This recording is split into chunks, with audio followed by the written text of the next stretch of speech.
Welcome to Via Voices, the podcast dedicated to exploring the many facets of assisted living and memory care. In each episode, we will delve into a range of educational topics featuring expert guests, real-life stories, and practical tips and guidance to empower seniors and their families. Via Voices is your trusted resource for making informed decisions when it comes to senior living. Welcome to Via Voices. Today we're speaking with a local expert who knows a lot about Medicaid and assisted living, and his name is Dave Huntoon. Welcome, Dave. Thank you, Andy. So we'll start off with letting Dave tell you a little bit about his background and why this session will be really important if you're wondering how you're going to afford assisted living in the future. So, Dave?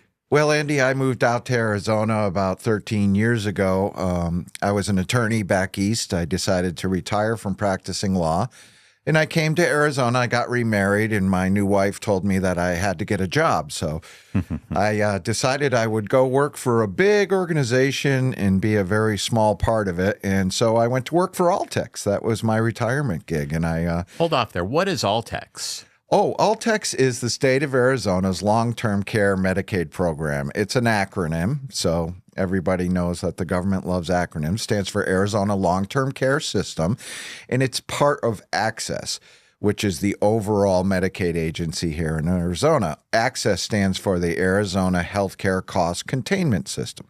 Got it. And so if I understand this correctly, ACCESS gets its money through Medicaid from the federal government or the state government? No, it's federally funded, state administered program. Got it. Yeah. So the feds drop a pile of money into ACCESS, and then ACCESS is required to administer that to qualified members in Arizona. Is that Essentially, correct? yes, that's correct. And really, when you're thinking about health insurance, most people think about what we would call acute care coverage, and that is doctors and hospitals. But what we deal with ALTCS is long-term care coverage and facilities such as Via Elegante that provide long-term care for their clients and customers. They generally are going to not be able to bill acute care insurance coverages. So they're either private pay, private long-term care insurance, or they're ALTCS. Got it. And so people call and say, oh, I have Medicare, I have TRICARE for life. Mm-hmm. Is there any insurance that covers it? And the answer to that is? Yes. ALTCS basically is the answer for people who need long-term care, but they don't have sufficient funds to pay for it. Got it. And so how does the state look at what sufficient funds are for people? Well, basically, that's the area that I work in it, that's eligibility. So ALTCS eligibility is based on not only financial eligibility, but it's also based on medical eligibility. On the financial side, they're basically going to be looking at two things: the customer's income and the customer's resources. That's the term that ALTCS uses for assets. Got it. So can somebody have money and still qualify for ALTCS? Yes, absolutely. Single applicants for the program, they can have up to $2,000 in counted resources, but some resources are not counted, such as a home property and a burial fund or one vehicle. Married people, they can have more because the rules that their eligibility is determined under are called community spouse rules, and they're more flexible both with income and resources. So that's interesting because many times in assisted living, there's a loved one is caring for their spouse, and they're doing all they can to care for their spouse, and they get to the point where they're exhausted, they're tired, they need help, they start calling in home health, and that gets very expensive, and they start looking at their assets and going, oh my God, I'm going to be broke in a few years if I keep doing this. And so there is like help out there. You don't have to spend all your money. You don't have to sell your house if you're married to get your spouse qualified for the state to help pay for their long-term care. Can you describe that a little? Absolutely. Most of the people who first contact Senior Application Services to ask about ALTCS, they're usually upset and scared because they've heard a lot of folklore, a lot of misinformation. Unfortunately, it seems like everybody's friend is a pseudo ALTCS expert. But I can put your mind at rest. They don't swoop in and take your house or invade your bank account and drain your cash. That's not how it works. Basically, what they're going to be doing for the average ALTCS applicant is going to be paying a portion of their monthly income towards the cost of their care. And that's it. They get to keep some of the money for their own personal use. And if they're married, their spouse will also get to keep a piece of their income as well. Got it. So they don't have to go broke together. One can get qualified and then the other one can get qualified. Yeah, absolutely. It's for married people especially, there's some really good options for moving things around, in converting resources into different forms. So the well spouse, the spouse who is not needing long-term care, can really retain everything. So for single people, there also may be some options. But if they have some cash, usually that's a situation where we're going to want to see them use those funds to transition into long-term care via Elegante or similar type of provider and have a period of private pay working up to the time they're going to apply. I get calls from people when they're looking for placement, like kids looking for their mom. And it might be like, well, I've looked at mom's savings and she's got like $80,000 in the bank and owns her house. So I'm getting ready. I'm going to have mom gift me her house and give the grandkids $10,000 apiece. And so is that legal? Can they do that to qualify, to spend down their money, their mom's money, so they can qualify? It's legal, but it's really not a productive way to do it because of something called a transfer penalty. And ALTCS has rules. The ALTCS rules are referred to as policy. So when you hear me say policy, that's basically the ALTCS rules. Under ALTCS policy, they're going to have a 5-year look-back period. And for that 5-year period, basically they're looking for any money or valuable property that you've given away without receiving adequate compensation. So that would, of course, be gifts of cash, real estate, vehicles, and so forth. And essentially what they're doing is they're not saying, hey, you're ineligible because you gave something away in the look-back period, but we are going to penalize you by withholding your long-term care benefits for a period of time, which is based on how much money you gave away without adequate compensation. A simple example would be if I gave $8,000 away in the 5-year look back and I didn't receive compensation, say it was a gift to my nephew, ALTCS would say, that's fine, but we're going to withhold your benefits for 1 month. So that's the $8,000 is the approximate rate they're going to calculate your transfer penalty. But at that point, you have the option of giving the money back. Nephew can give the money back to you and negate the penalty, but then, of course, you'd have to spend it down. You'd have to spend the money. As you're looking at your income when you're in your 80s and looking at assisted living, most of the income that you get comes from Social Security, maybe a pension fund. How does ALTCS look at that income and determine what qualifies as income and what doesn't qualify as income? Well, most types of income that typical people receive are going to be counted towards the monthly gross income limit, which is currently $2,901 per month. And again, that's a gross income limit. So that's before deductions or withholding. So if your income exceeds that limit, then you would need something called a Miller Trust. The actual name of it is Income Only Trust in ALTCS policy. But basically, the incomes that aren't excluded are typically going to be from need-based programs or certain VA programs. For instance, Agent Orange payments, if you're a Vietnam veteran, those would not be counted. Adoption assistance payments, not counted. But typical pensions, Social Security incomes, those are always going to be counted towards that monthly $2,901 gross monthly income limit. So if someone's making $4,900 a month in Social Security, are they not able to qualify for ALTCS? Well, they can using the Miller Trust. And as I said, we call it income-only trust. That's the actual name of it under the rules. But people call it Miller Trust because that was the federal court case in Colorado that created this exception for people who exceed the income limit.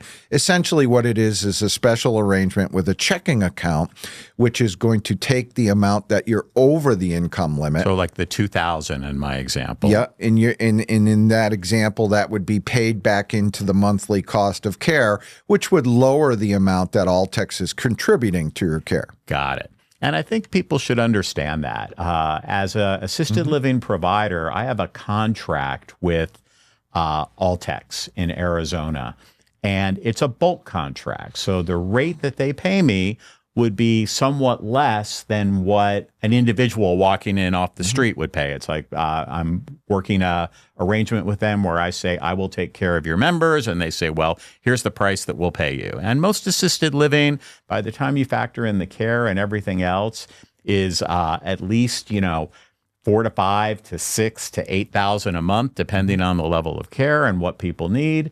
And so if somebody's only bringing in $4,900 a month in Social Security, they might not be able to afford all the assisted living that they need. So they do this Miller Trust. They get to keep, how much do they get to keep of their income for personal? Well, for regular applicants, unmarried rather, single applicants, it's $145 they get to keep.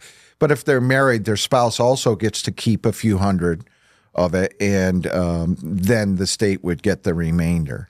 Got it. So 145, and what do you can spend that on whatever. Do you have to spend that on prescriptions?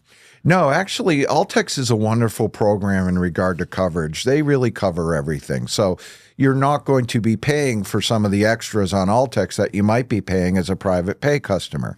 So no diapers or pharmacy bills. So that 145, usually people are going to spend that on haircuts.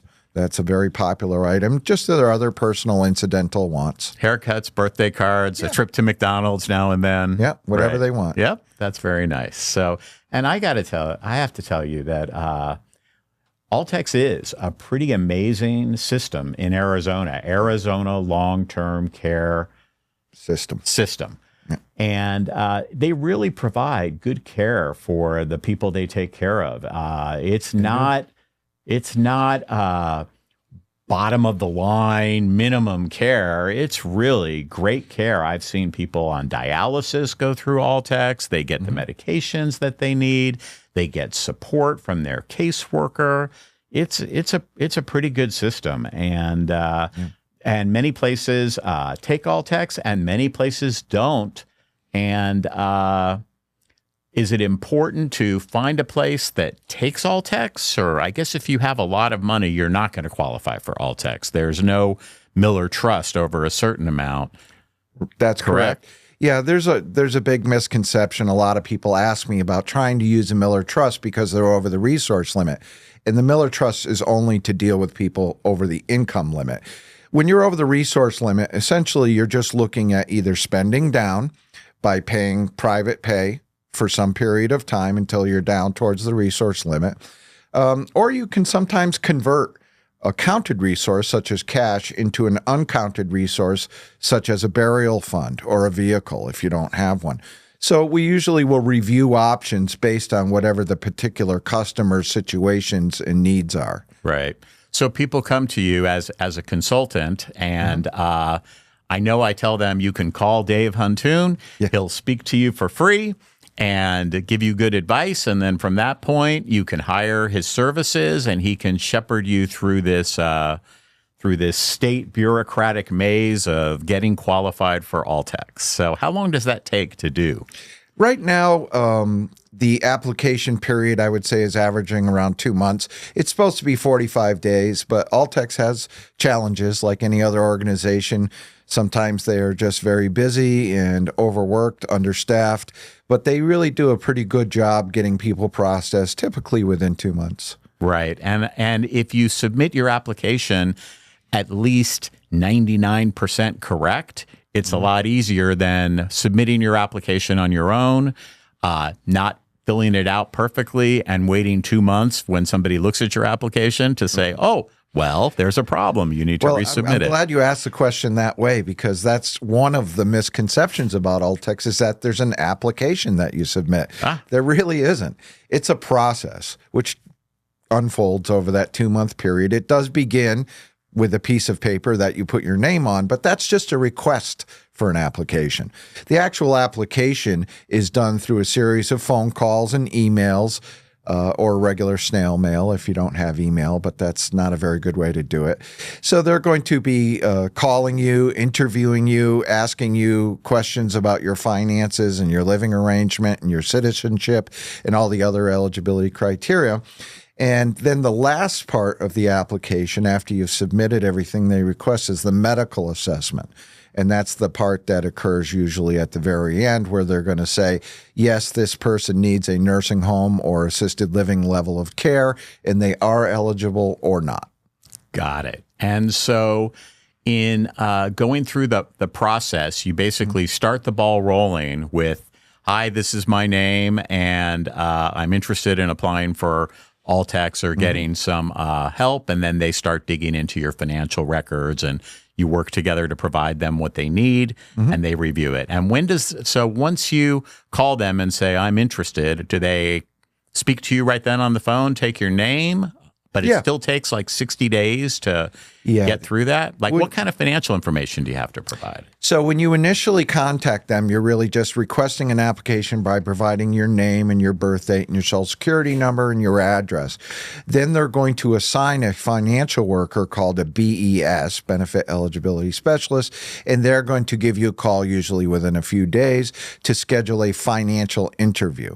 And in that call, they're going to go through the list of the financial eligibility criteria and ask you about everything such as real property, vehicles, cash, incomes, and so forth. Got it. So you make it through the financial qualification, and then they say, you're approved. Financially, you're approved. The next step is a clinical approval, right? Right. With the theory being, if you really don't need assisted living, you're not going to be given as a benefit assisted living if clinically you really don't need that. You might need help with an apartment or a little bit of help, but assisted living is more expensive for the ALTCS system than living in an independent apartment and getting some help with some meals.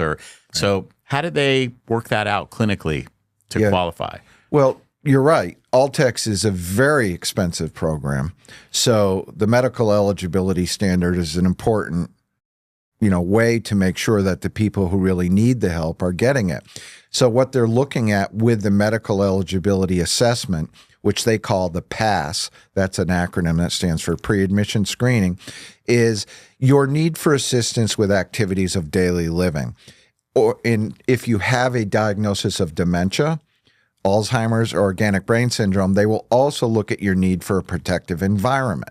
But absent one of those three diagnoses, they're looking solely at your need for assistance with activities of daily living, such as dressing, bathing, toileting, mobility, and so forth. Cooking. Yeah. Basically, when somebody does not have dementia, Alzheimer's, or organic brain syndrome, one of the first screening questions I will ask, usually talking to the adult child of the applicant, will be, can they dress themselves?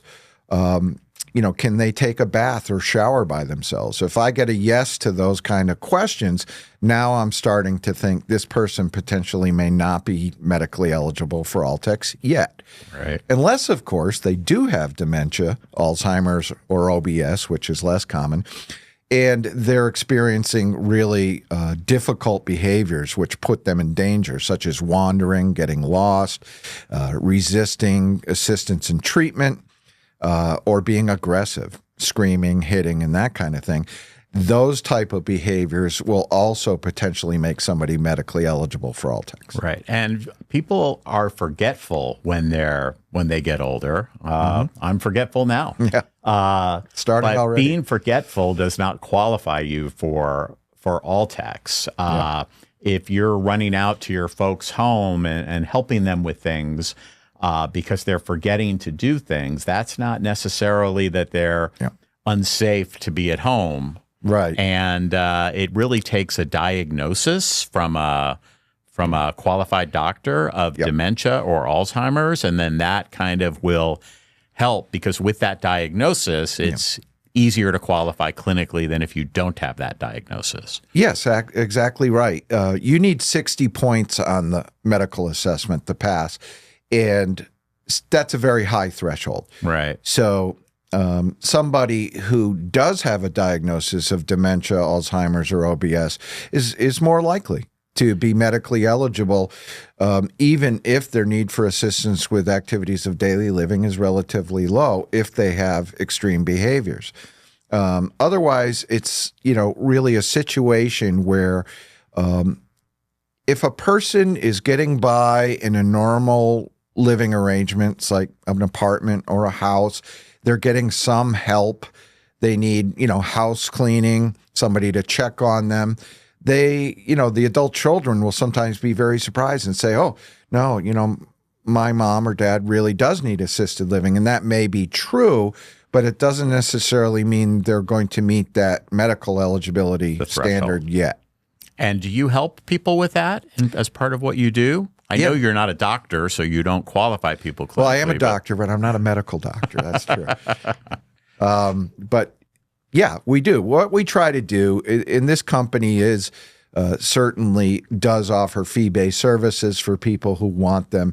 But our primary mission is public service to explain the complicated rules to people in language they can understand. So when somebody contacts us, we will first answer their questions if they ask specific questions, and then we'll offer them an eligibility review where I will go through the exact same questions ALTCS will ask, and I will screen them to see if there's any potential issues that are going to block their eligibility. If there are, I will explain the options for overcoming those issues. This has been very informative. So many people wonder, how can they afford assisted living? And there really are good options out there. Yes. And so if somebody's interested in contacting you to find out more about assisted living and getting help from the state in Arizona, how would they reach you, Dave?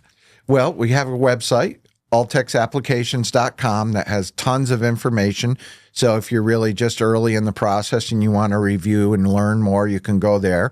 Or you can send us email. The email address is altxapplications@gmail.com. And that's plural, applications.